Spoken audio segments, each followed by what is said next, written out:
and sisters, welcome to the new home of the sons and daughters of Chaka.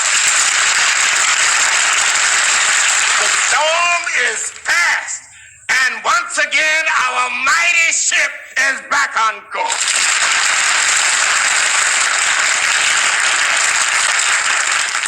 I want to thank especially our treasurer and vice marshal for those successful investments they made on the stock.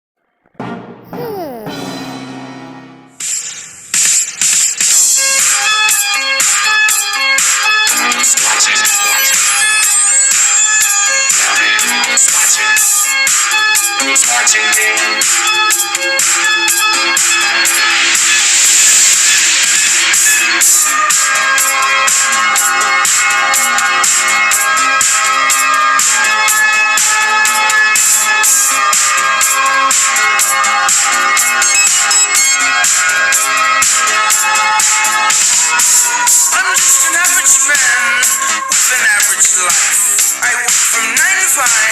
Hey, hell, I pay the price. All I want is to be left alone in my average home. But why do I always feel like I'm in the twilight zone? And I always feel like somebody's watching me, and I have no privacy. Oh, I always feel like somebody's watching me. Tell me, is it just a dream? Streets is watching.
Glad I have to ask the questions and don't have to spin any of this stuff. Go into something else for a minute. Tell us about some of those pictures, because I want to get much into this hour. Well, this picture that you were looking at right here is the picture of Pope St. Peter, the first Pope of Roman Catholicism, as the church admits. But this the man church has a black said that face.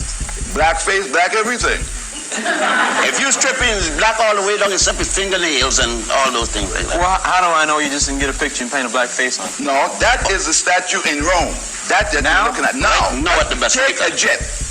Can't afford Take the fastest means and go to Rome and You come see back right and there. then tell us if it's not. That same picture, I used to teach at Roman You say, Catholic wait a minute, College. this is there now? Yes, now. With And the black every pope Has to kisses kiss his feet.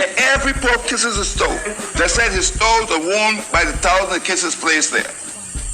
If the pope that I got it from was not that heavy, I'll bring it that you see the pope kissing Pope John the 23rd. And kissing who is this black guy?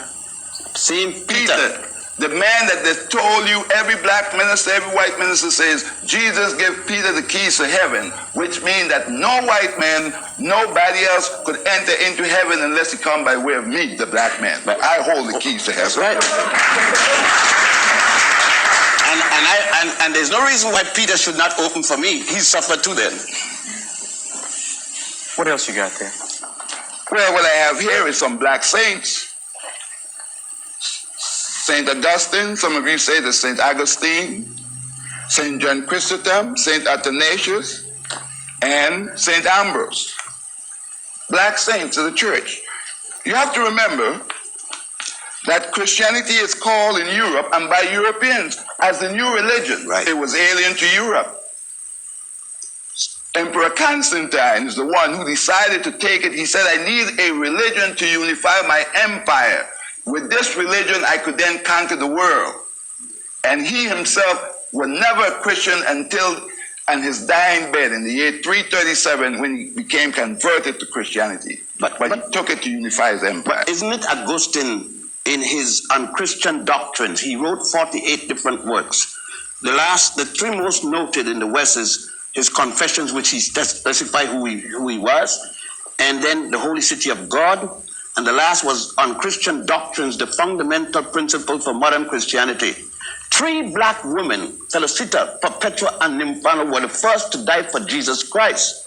Next, and they were from what is today called, How do you know this? it's in the documents of the church. And it's in the writing of the church. And was it not Pope Melchizedek, the three African popes of the Roman Catholic Church, Melchizedek, Victor III, and the other one, Galatius. Pope Galatius. We have them there. Now, these are church documents. But remember, when there came a time in 1506, after we lost power in Spain, the Africans ruled Spain from 711. We were calling ourselves Moors, M-A-U-E-R-S, then M-O-O-R-S. From 711 until 1485, 774 years, when we built and brought into Europe the university system, building the University of Salamanca, S-A-L-A-M-A-N-C-A in Spain, a copy of the University of Genève from ancient Ghana, which was equally a copy of the University of Sankore in Tombouctou, which the French later called Timbuktu. Now, look, if you want to read it, read Stanley Lane Poe's The Moors in Spain, written in 1887, or Alejandro Macaziza. Read his book in Spanish, The Moors in Spain, and said that even the bath was introduced by those Africans. You said the bra was introduced by... The bath was reintroduced because Rome had a bath before, but they stopped because of not understanding the Christian doctrine that the Europeans had embraced. They stopped for over 1,000 years from taking baths. Matter of fact, I'd like to make mockery of the fact that the Queen Victoria of England boasting of herself being the cleanest woman in all of Europe, taking one bath per month. I have books show you where people were made saints for boasting and never even washed their hands. Saints of the church. Did you have a copy with dirt with you? No, I didn't bring too many. Okay, let me, because you guys are bombarding us with so much. Just tell us a little bit about who you are and what you do on a day-to-day basis, Doctor. Well, my name is Yosef Ben Yekanen. I teach at Cornell University History and Egyptology. I'm an author, former member of the United Nations, graduate with a PhD from Cambridge University in England, a PhD from the University of Barcelona in Spain.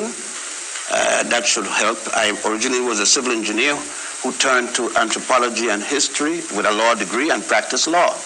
Now, black people had to know a little bit more to get a job. And I was born in Ethiopia and came to the Caribbean as a young fellow at age 6. My mother's a Puerto Rican, and we lived and grew up in Puerto Rico and the Virgin Islands. My father was a barrister. And I, as I said, worked with the United Nations, and then finally started teaching at Columbia University and other places. Got fired a number of times, of course. I would imagine so. So yes, with this kind of thing, they don't want, with the documents in my hand. When I exposed that Planned Parenthood was nothing new, that it was done in Africa as early as 1550, I was fired on the spot by Professor Ralph Linton. But about 10 years later, the American Medical Association published the Ebers Papyrus, the same thing I got fired for. Okay, I want to get back to something in one of your books in a minute, but just tell us, our audience at home and studio audience, a little bit about yourself, Dr. Smith. Oh, I'm not as fortunate as Dr. Ben. Dr. Ben is the intellectual, so I like to be the other extreme.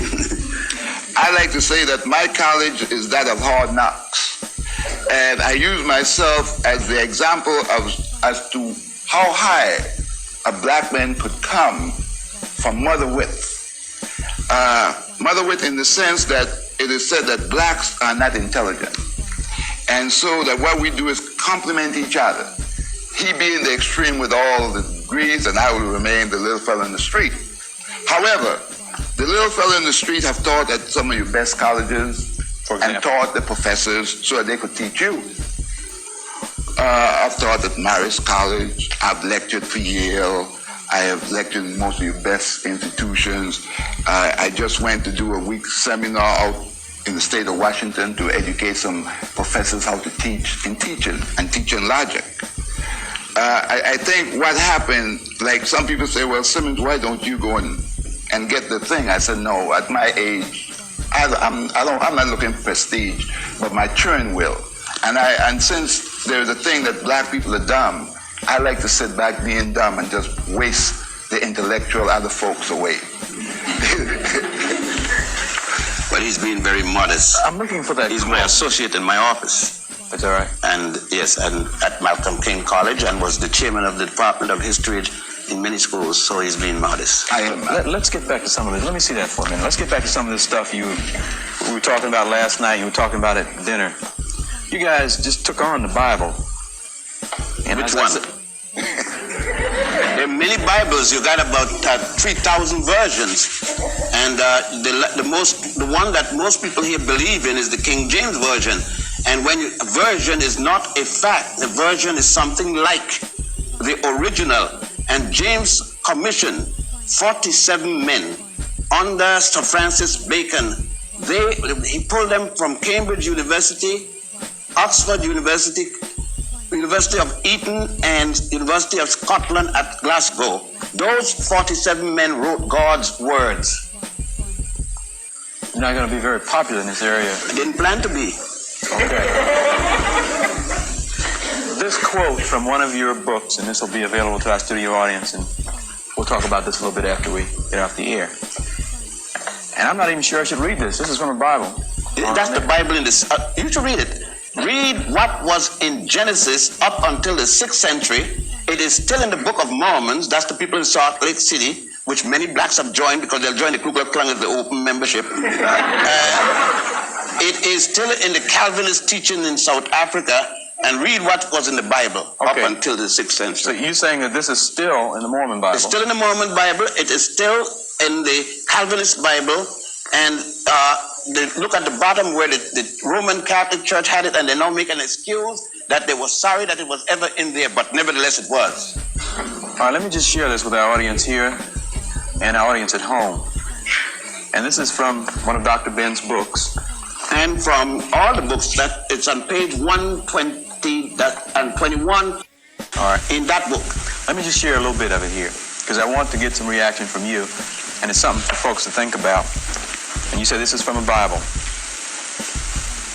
Therefore, it must be Canaan, your firstborn, whom they enslaved.